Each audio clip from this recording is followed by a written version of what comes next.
Hi, I'm Jesse Ghostrap. And I'm Drew Cordell, and welcome to TV Binge Drinking. So, in this episode, I found a recipe for secret Starbucks menu item. I got a venti matcha green tea frappuccino, and you put mocha sauce on the sides, get whipped topping with a little caramel drizzle, added a little cinnamon dolce sprinkled on top of the whip, and you're all good to go for what they call the Baby Yoda Frappuccino secret Starbucks menu item. There's always a secret Starbucks menu item for practically anything. And if you want to drink a blended up Baby Yoda, this is the drink for you. That just sounded terrifying. But no, that sounds absolutely delicious, though. I myself am just kind of blanding it up over here, but I am sipping from my Baby Yoda coffee mug that my wife Christy got me from a TJ Maxx, I believe. I'm just kind of drinking some black coffee here from Krispy Kreme, and it is good. I wish I was drinking blended up Baby Yoda, but alas, the keto diet that I am on prevents me from indulging right now. So There's nothing wrong with a little black coffee. yeah, maybe I'll have a cheat day sometime, and I can try it out. In the meantime, my friend, cheers. Indeed. This took my first sip. It is delicious as expected. I love a matcha green tea to begin with. I didn't ever have the particular combination of elements with mocha and stuff blended in with it. It's good though. Thank you, Baby Yoda. The Mandalorian is our Your show for sacrifice. this episode, yes. And we will start things off immediately. Chapter 1, The Mandalorian. That's the first episode of the show, directed by Mr. Dave Filoni, which is pretty much an immediate way of saying if you've been a Star Wars fan in recent years, you're in good hands. You got Dave Filoni. Dave Filoni's a good guy, and he knows his Star Wars.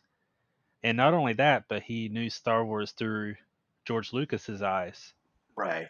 working on the Clone Wars and animated show, and George Lucas very closely related to that program as well behind the scenes, more than anybody wants to give credit to George for, and that's because nobody wants to give credit to George Lucas, it would seem, so much of the time. But nonetheless, the show itself conceived by Mandalorian by Jon Favreau, and he wrote all the episodes that we're watching on this particular episode. And starting off right away, I think it's worth pointing out, of course, that before we'd ever seen The Mandalorian, we didn't say Baby Yoda. We didn't know that was going to be a part of the show. Right. We had no idea what the show was even about. Right. In episode 1, The Mandalorian, which is basically a fancy way of not calling it pilot, Yeah. it's basically saying, you're curious what the show is? Here's what it is. But we're going to be very deliberate in getting to that point Yeah. because you don't really know what it's about until the very end. And that's the point where I said, aha, when watching it for the first time. Like, oh, I get it. This is what the show is going to be about. Because before this, I mean, basically what we knew, if you were a casual Star Wars fan, then you might have thought, oh, this looks like a Boba Fett kind of thing. I like this idea, bounty hunters and that sort of world. Like that could be a cool show. Let's watch it. And if you were a Star Wars fan, even just a little bit more hardcore, then you knew, like, oh, this is going to be post Return of the Jedi. I'm interested in seeing more of Mandalorian lore, but post Return of the Jedi, what does that look like?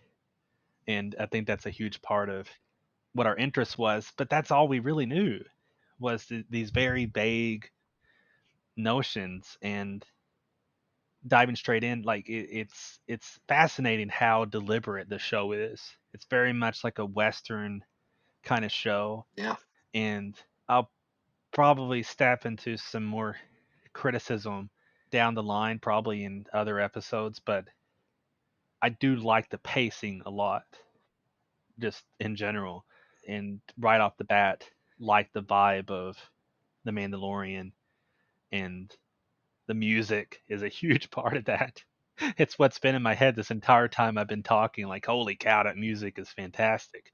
What a great score.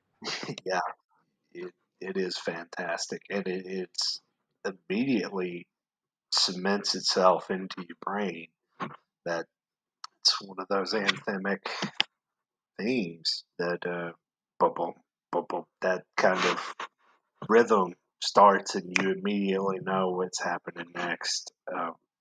And that, that's been, I mean, John Williams with the original Star Wars films, that's kind of synonymous with Star Wars, but to see another composer, the Ludwig Göransson, is that how you pronounce his name? I don't want to swear to it, but it sounds right. Well, it's a stab at it anyway, but he takes it, of course, he's known for other work like Creed and Black Panther, and did score for Tenet, which I haven't seen. You have Christopher Nolan films, so he's done some other big things. But to me, this is fantastic work, and I've been a big fan of his other work too.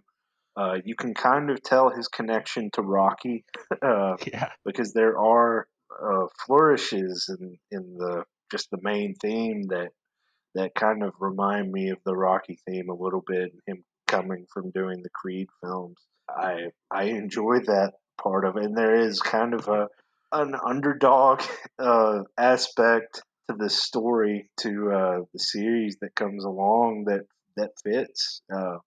But just from the offset, absolutely the music's great, the atmosphere is there.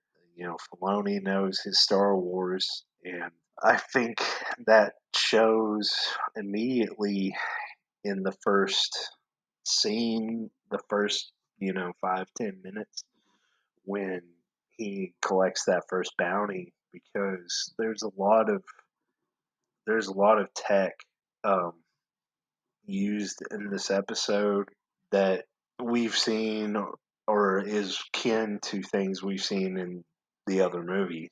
And the use of it is really kind of brilliantly done, and it makes it feel fresh. Like the blast door cutting that guy in half, the way that's done, it's a really cool kind of action touch. Or the carbonite freezing on the ship.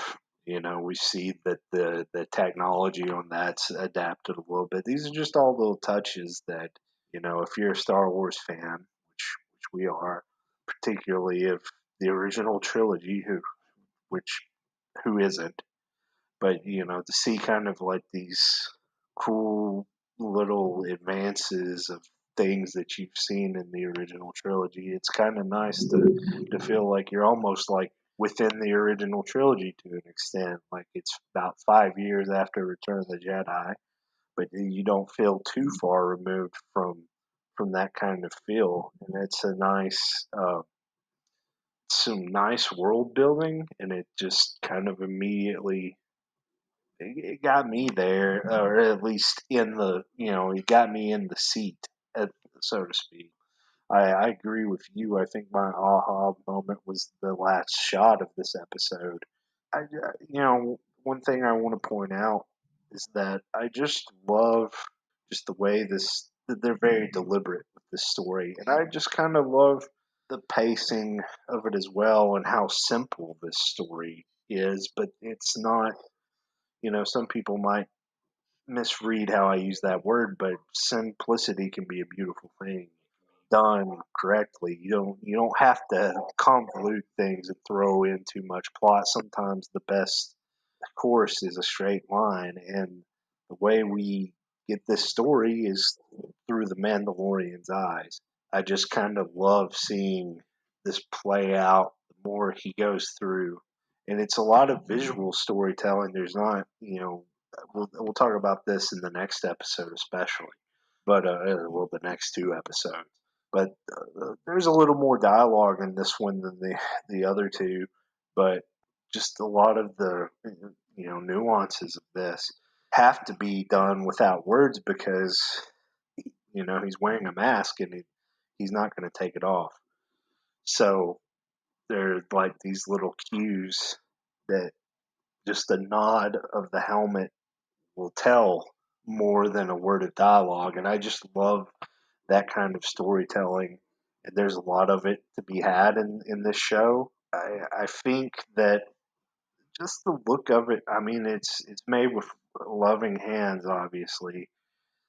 Filoni's such a huge fan, and obviously Favreau is too, and he was involved in Clone Wars with Filoni on some episodes, played some characters, and the fact that he wrote this also shows that Favreau kind of has his ducks in a row to a great extent, and it's just kind of refreshing to see that in this.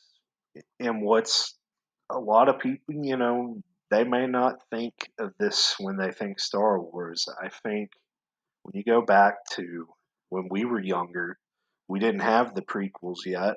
You had some novels if you wanted to read them, which I'm not really going to go into it, the EU or the canon now or whatever. But like, you had your options for Star Wars, but for the most part, you had the original trilogy. And if there was anything else out, it was usually novels about what happened next after Return of the Jedi with Luke or whatever. But then there were other cool stuff, like there were comics and novels about kind of the criminal underworld. Sometimes there were some bounty hunter books. There were one of the ones that really stuck out from my youth was Shadows of the Empire, which was a huge multimedia project that Lucas kind of put together to kind of test the waters to see if people were still game for special editions for the prequels.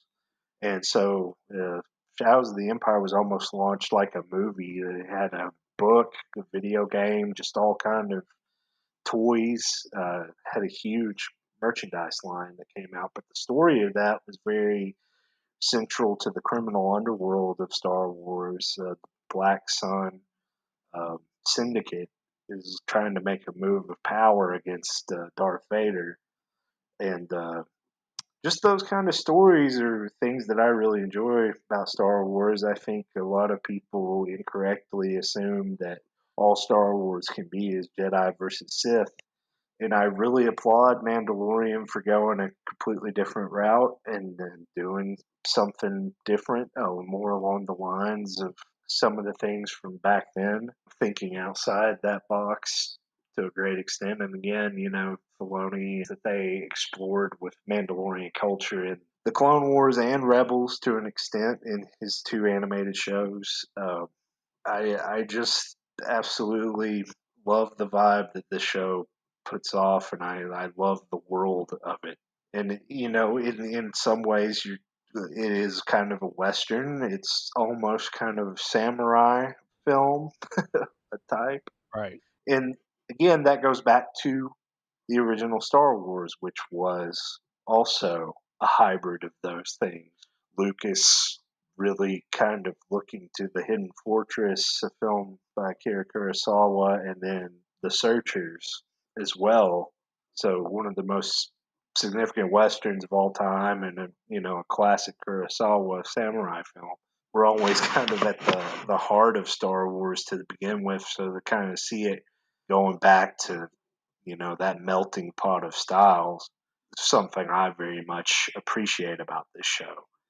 It's not always done perfectly, but I think in these three episodes, I really like the way that this started because to me, these first three episodes almost feel like a pilot movie. It's kind of one compact story. It's just told as it goes. It's split up into three parts, but it's very cohesive. It's hard to talk about them separately, but I do think that The way this one ends is perfect. It's a nice little kind of note to cap off on, so to speak. I really love that shootout at the compound with the IG droid. It's just a lot of fun. And of course, the reveal of the child, or Baby Yoda, as the internet has affectionately referred to it as, kind of completely changed the game. And it was an overnight sensation. Baby Yoda was literally everywhere after that episode aired. With just a brief moment of screen time, he was made for memes automatically. A meme lord and chicken nugget lover. Um, but yeah, the Mandalorian, our first episode, is it's a very strong episode, but I will pick on it just a little bit and say that Horatio Sands isn't my favorite as he plays in this episode. It's not the worst, but it's almost just a little bit too much for me. Right, And I don't know. It's just I get what they're going for. It establishes, the main character in some ways, very taciturn, and how he's very much just about the job, and he's not keyed into the person at all, like who he's taking in. He doesn't really care. It's just all about the job, and that comes across. But obviously, playing it up with the humor, he talks just a little bit too much. right. He said this episode had more dialogue than the other two episodes we're talking about. Uh, Yeah, yeah, he talks. Just maybe there should have been less dialogue. He talks a little bit too much, and I'm not blaming Horatio Sands for that wholeheartedly. I'm just saying, like, right, yeah, gets on my nerves just a little bit, and that's like the one of the first things that you're introduced to. right. That's diving straight in. That's what you're introduced to in this world. It's a little bit too much. I just, that's something I've kind of forgotten now because I know how the show is now. But I remember when I was first watching it, I was starting to wonder how it was going to turn out when his character was being like that. I was like, okay, is this guy going to be on the show a lot? Is he going to be a side character? I don't know if I'm really going to be a huge fan of this show if he is. And thankfully, that didn't last too long. It lasted longer than it should have, but it didn't last too long. Even when he's on there, though, there's other stuff that's happening that Right, kind of, I guess, give you hope in a way, but just enough other details that makes it work. Like I enjoy the little interplay with the Mandalorian not wanting to have a droid on a transport. Like those little things are kind of nice little touches. yes. But the episode ends stronger than it begins too, in some ways. Even saying so, I will say this too about the guy getting severed when the Mandalorian takes over his bounty, getting chopped in half. Like there's a lot of limbs being severed in Star Wars. Right, Being chopped in half. That's a nice little way to shake it up. The people being severed in Star Wars. right. It's like, oh, that feels like Star Wars, but it's a little different. Now it's not a limb. Yeah, It's a severed body. It's always good for the children. yeah, But yeah, the first episode though, it's a good start, but I don't know, just a little tweaks here and there. That shootout is fantastic. yeah, The IG droid, the humor, the action, every bit of it's just perfectly balanced, I think, right up until the very final moment, which of course is adorable, but it's also a good story point too, right, and a nice visual. It's weird how it almost instantly feels iconic, and then the show's like, and here's the art that did beforehand. Like we're going to Right. show you concept art and stuff, and or make that part of the closing credits to tell you how iconic this is before it's had a chance to be iconic. It's kind of funny. Yes, this beautiful image that comes from our scripture of Baby Yoda, and when he was presented to us, touching the finger of God. Yeah, I think that's good for chapter one. Chapter two, the child, goes further into exploring this child character, obviously. And you've already said it, and anybody listening probably already knows it, but it's not really Baby Yoda. But we don't have a name. We don't really know where he comes from. He's the child. Baby Yoda's just fun to say. But Right. yeah, I really enjoy. Well, first of all, I didn't mention this in the first episode, but the more we get of Nick Nolte, the better the show is in some ways too. Yeah. I think that's an excellent character, and I'll always go for some Nick Nolte voice acting, even though I didn't know what I needed was Nick Nolte voice acting. But that's a great grumbly choice. And speaking of iconography, he instantly has his own catchphrase. I have spoken. Right. That's a nice little touch, a nice little thing. But the child is one of those episodes that is, I don't know, it's weirdly like loaded with action, but it doesn't to me feel like it's about the action either. No. Like it feels like it's about something more, and you're really getting to, through the action, see the Mandalorian finding purpose. And that's what the episode feels like it's about to me. Curious to hear your read on this. Oh yeah, I feel 100% the same about it.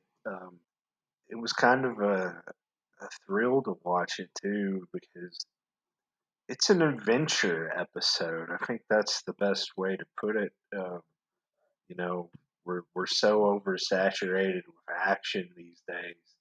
We rarely get adventure stories, and part of the fun of Star Wars is the adventure elements of it. And here we have Mando and the child traveling on this planet, and we do have action. I mean, we do have a little bit of action set pieces and stuff. You have other bounty hunters using the tracking fob and coming up, taking them out. We all of a sudden, we've seen Mando do some stuff the last couple episodes, but we see his combat prowess a little bit more here.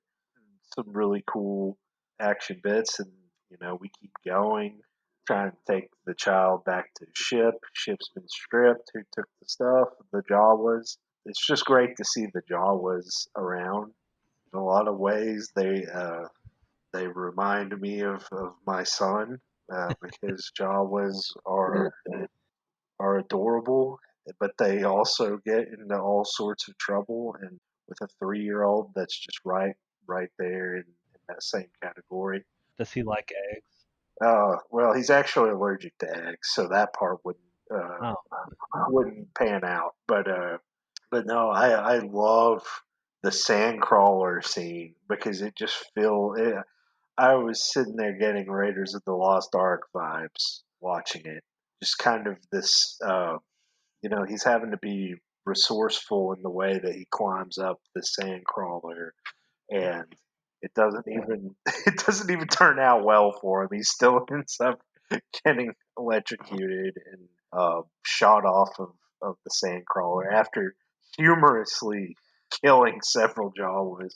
They just keep popping out everywhere. It's really funny, but it's also like you said, as it goes along, um, it's him finding his purpose, and it's necessary to the story. Of course, he's trying to get off the planet now to go collect his bounty. They've stolen the parts to his ship, stripped it. And he goes, seeks them. He gets thrown off.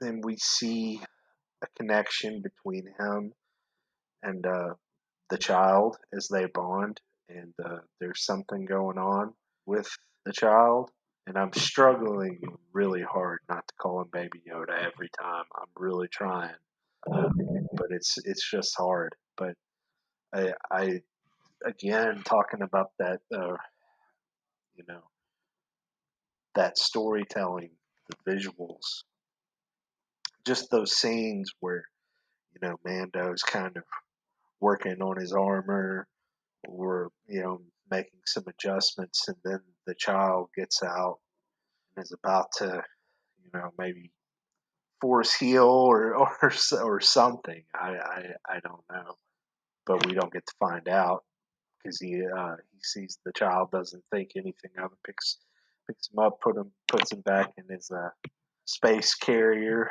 I guess we'll call it. I just love those little things about this episode, and they're everywhere. And Nick Nolte is great. I love this character. I have spoken. Uh, There's actually a few iconic lines introduced in that first episode. I'll throw out, "This is the way," which we'll talk about again uh, in the next episode with the Mandalorians that we didn't talk about from that episode too. I really like them, but we'll talk about more. But yeah, I have spoken. It's a it's an iconic line, but it fits his character, and he's just such a cool character too. I love that he's kind of just this old hermit living out in the wilderness, just kind of wanting to have his peaceful days, and he sees that there is some good in Mando, and he knows of the legends of the Mandalorians, and he's kind of respectful of their warrior heritage. So he's kind of goes out of his way to help Mando. He knows the way the Jawas work and live, so he kind of arranges a sit down for them, and they send him on a quest for that egg. And another really cool set piece ensues. Of course, this creature looks incredible. The effects are great. He's clearly outclassed, kind of out of his element in this entire episode, which I enjoy. Outside of the beginning where he takes down those other bounty hunters, but he was out of sorts with the Jawas, and then when he has to fight for this egg, um, can't quite get an advantage, and gets close to losing his life, and Baby Yoda. I did it. I did it. It's okay. Uh, shows what he's made of and uses the Force. And again, we have another huge reveal that changes the course of the story and the way Mando's character starts to see the child, who he's already taken a liking to. But, now we already see that before it's even going to be established in the next episode. We kind of see the beginnings that he's starting to care about the child, and that he might be conflicted about what he has to do next. And I kind of love the way that Kuil, or Nick Nolte's character, delivers that last line, because it's kind of a biting, and I don't think he intends it to be, but it is in the narrative where he, wishes him luck, and may the child survive and bring you a fortune. And you can kind of see a wince almost response when Mando hears him say that. So I like those little cues, and I agree with you. This is a much, this puts this show on even more firmer footing. That was a good start in The Mandalorian, but The Child is where this show really kind of is starting to establish its strengths. This still might be my favorite episode of the show so far. It has a little competition, but it's really good. I just love how it played out, and I love the vibe of it. Yeah, I think it's much more firmly established in the second episode, like, oh wow, this show looks really great. Like yeah, I really got more into it with the second episode. Like the first one, obviously. Second one goes to a different place. It gets deeper, it gets richer. Um, Feels like it's about more in a way is a part of it. And like seeing the child at the end using power is one of those like it's cool, but it's like majestic. You know, it has that kind of hold. Right.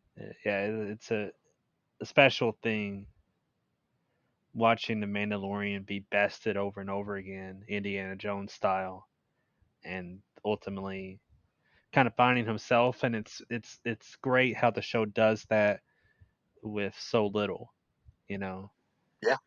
with so little that we can see in the Mandalorian really, because he doesn't take off his helmet yet, Right. but yeah, it does a lot with just the little touches and just enough from Pedro Pascal, who's a terrific actor. And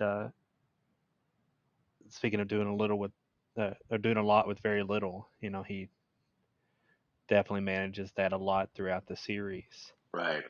And I have no idea how to pronounce the director's name um, of episode two, but he's terrific. Rick Famu Famuyiwa, We'll go with however that. exactly you pronounce it. I probably butchered it, but regardless of which, he's a terrific director. Comes up again later in the series with another episode that he also wrote.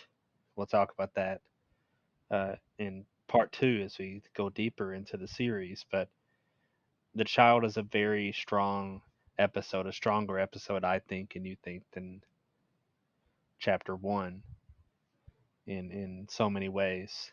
It just goes further into the story. I will say this though, like the deliberate pacing of the series also reminds me in a lot of ways of Solo, a Star Wars story. Yes. It's they have slightly different flares, but they also are also they're both things are not about Jedi and Sith either. Right. They're bounty hunters and outlaws and this kind of underworld territory of Star Wars.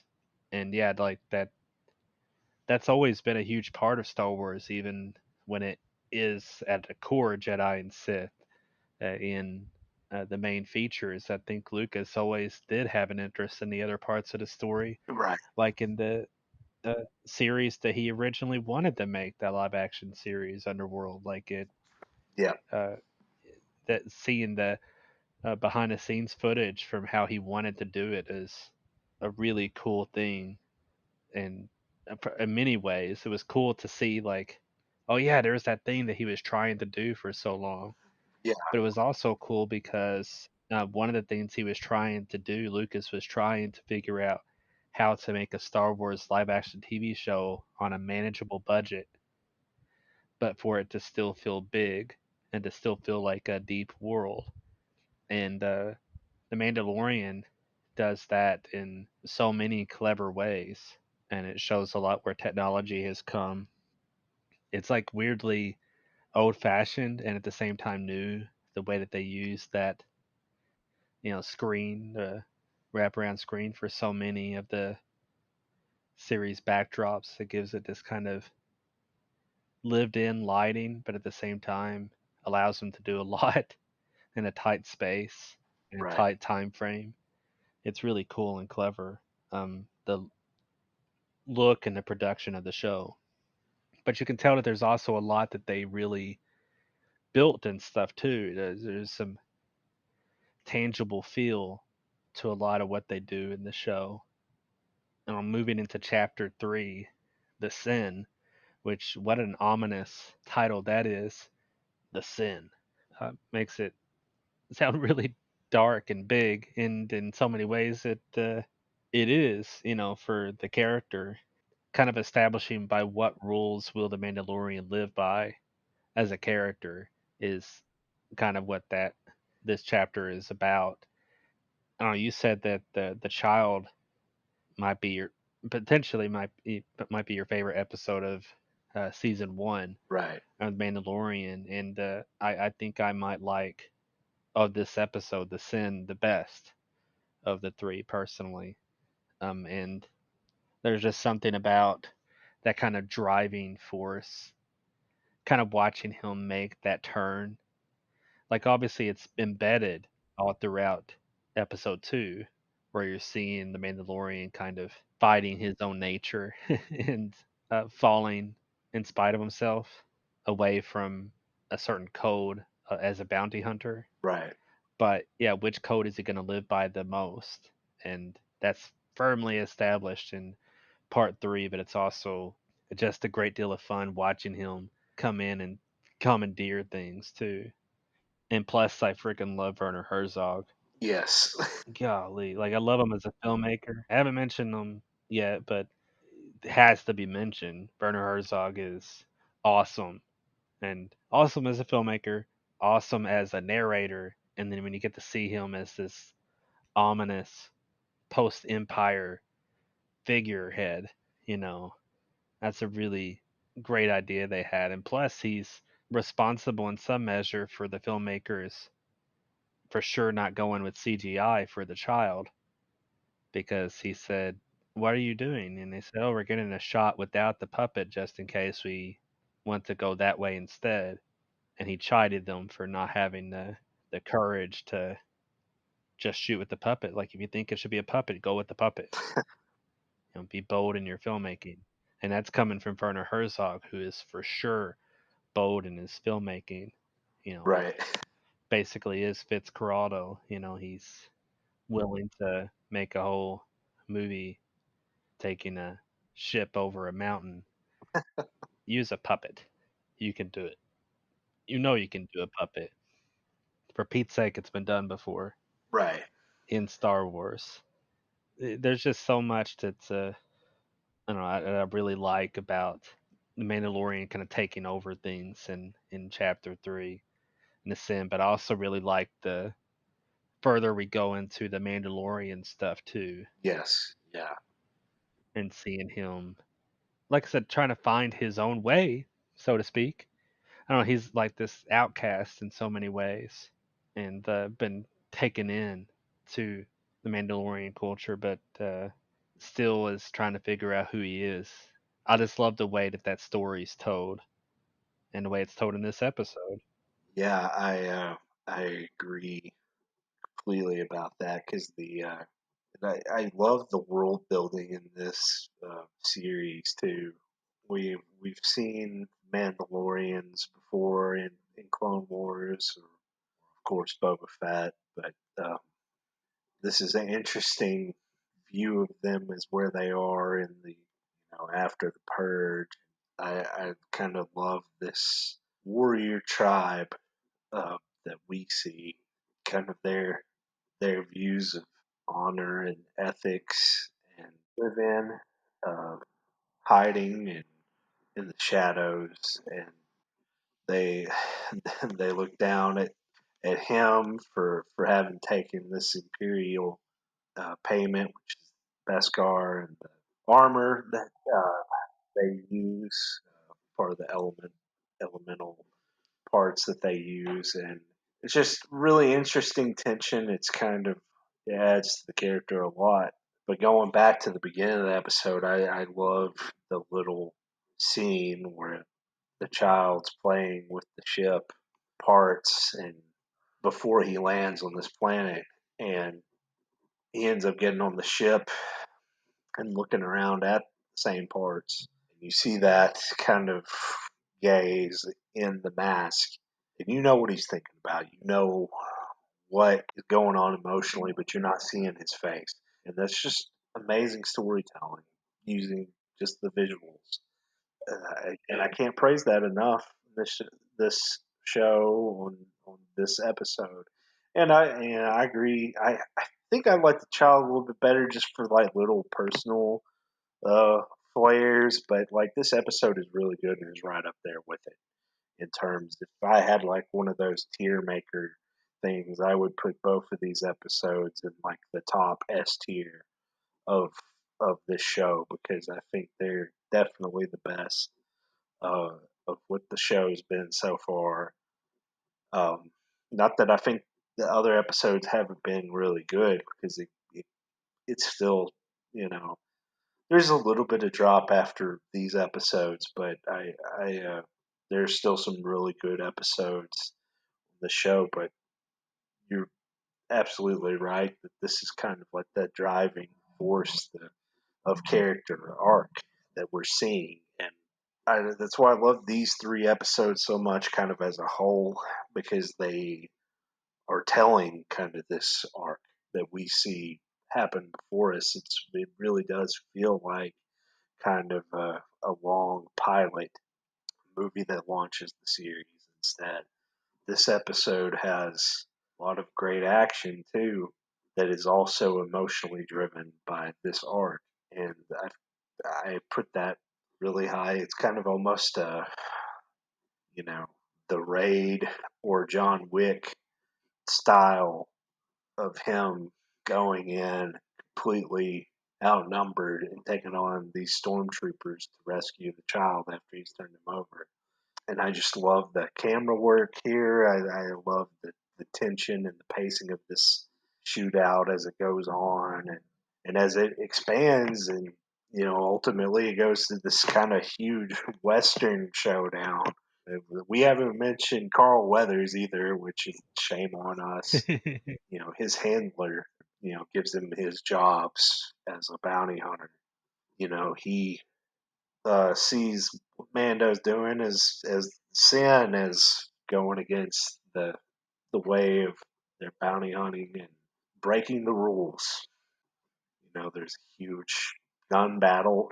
Um, then the Mandalorians come to his aid, and there's just so many of these different elements that if they hadn't been built up so well, that I could see how this someone could point out, this is fan service, but no, it, this is great storytelling, and the choices that both sides make in this episode have an impact, and we see it, and we see the ramifications of the decisions of several different characters later on in the show, and I love that aspect of it. But like just in the here and now where we are, I really do enjoy this episode, and it further cements that this show is going to be really good, and it's going to have great world building. It's going to take you in different directions of Star Wars that maybe you didn't know you wanted to go in. That we've seen the first season.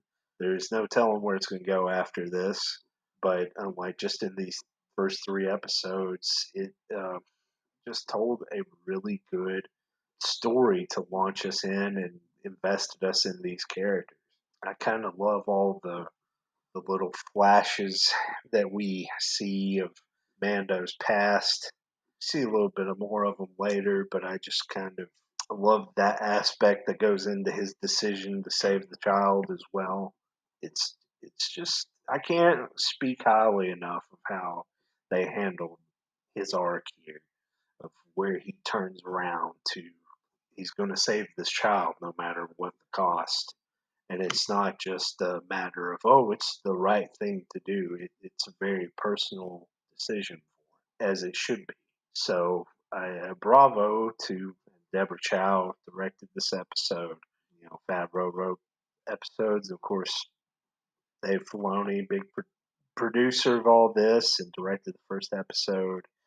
And, I'm not even going to try to pronounce Rick's last name, but just these three episodes, they were so good. And again, these last two we talked about, I think, are kind of the two best that we've seen so far as a whole. But this is just a blast, and a surprisingly emotionally investing way to experience Star Wars. And I say that, but in that I didn't really expect this much of an emotional story to be in this show. I kind of expected a cool action bounty hunting show, I didn't know exactly what we were going to get.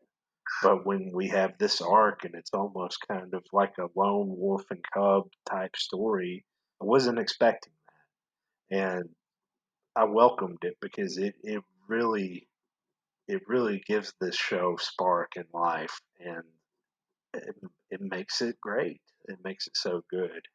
The storytelling here is fantastic, and I can't wait to see, what we're going to get later on when you and I are able to start talking about the new episodes as they air uh, the next month. I was going to mention Deborah Chow. Um, Obviously did a terrific job at directing episode 3 of The Mandalorian, and she's also been a director on other terrific TV shows. Better Call Saul, which for my money is the best show on the air right now, It is great. and a beautifully directed American Gods series, Mr. Robot.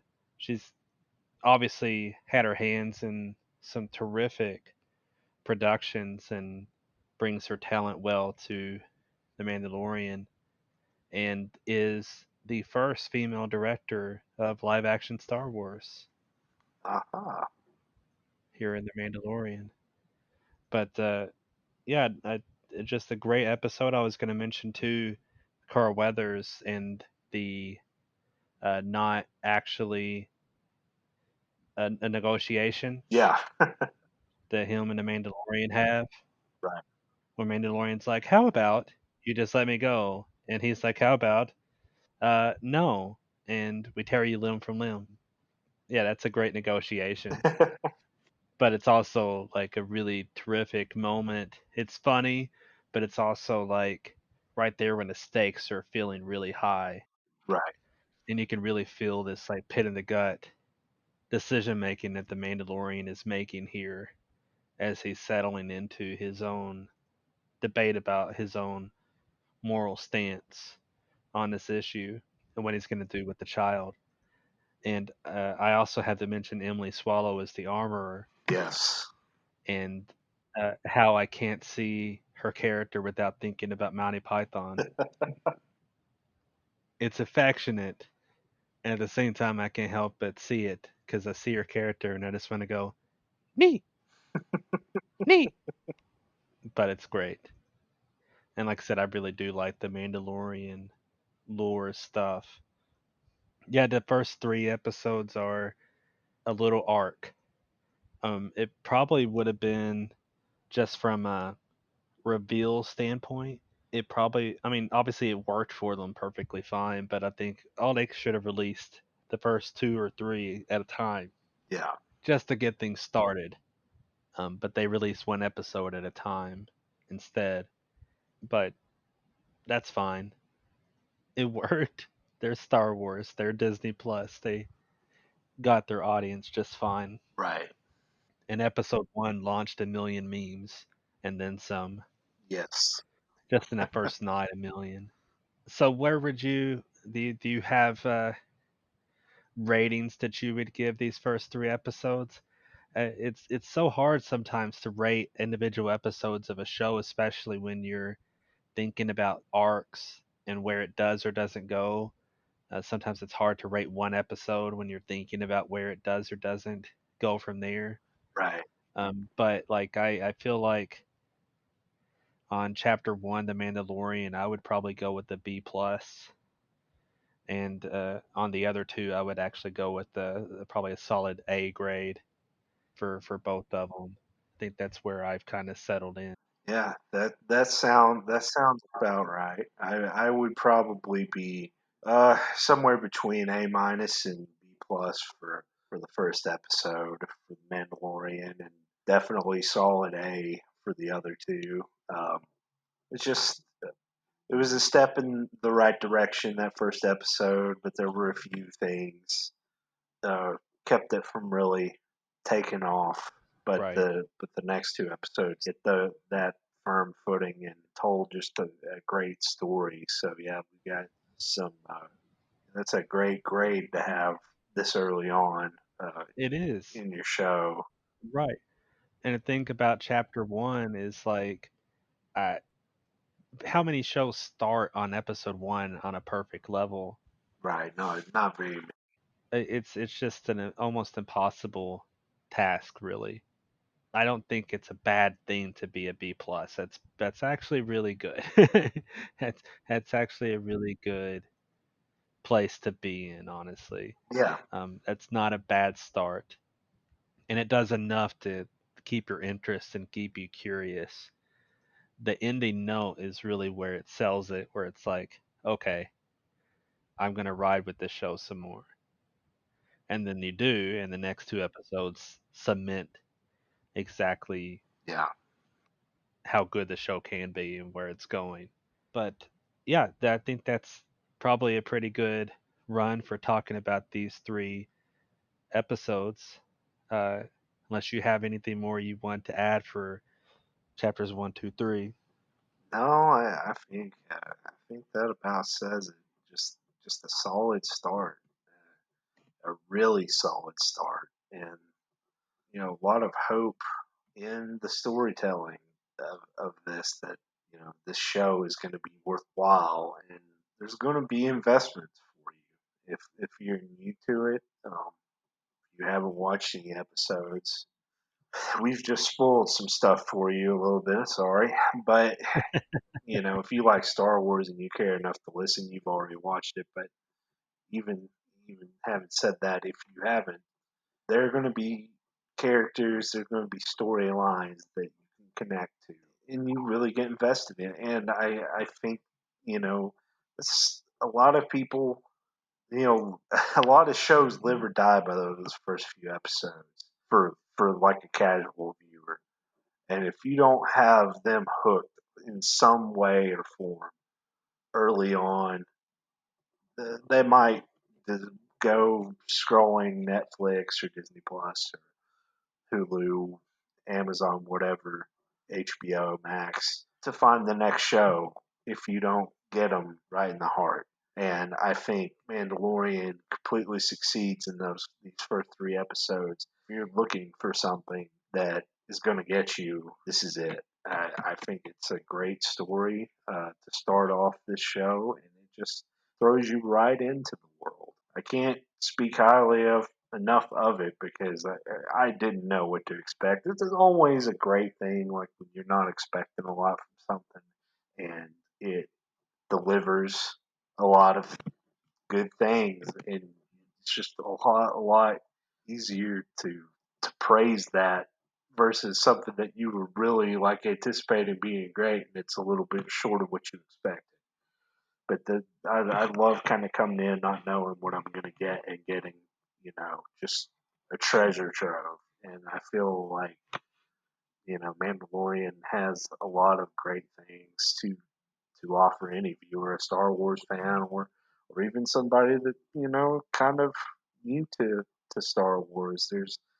There's enough there that this is all you need. At some point, I feel like we're going to talk about the Star Wars movies. But like I especially be interested to talk about like the sequel trilogy and the more recent Disney era Star Wars with you.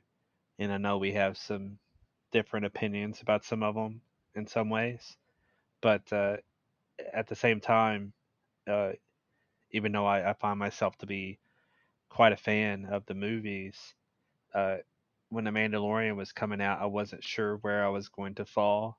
Even though I feel like Star Wars has been in a pretty positive place personally, and has been in some pretty good hands for the most part. But yeah, I wasn't 100% sold on the show. And the first three episodes in, I I, I was hooked and knew I was gonna have to stick with it. And that's a good place for a show to start. Definitely. Kind of get its hooks in on you, and you get an even better idea of what the show can look like in subsequent episodes. We'll talk about that at some point here soon in the future. In the meantime, it's a pleasure talking about these three episodes with you, Drew. Indeed. Pleasure as always. Tune in next time. We'll talk about the next three chapters in The Mandalorian.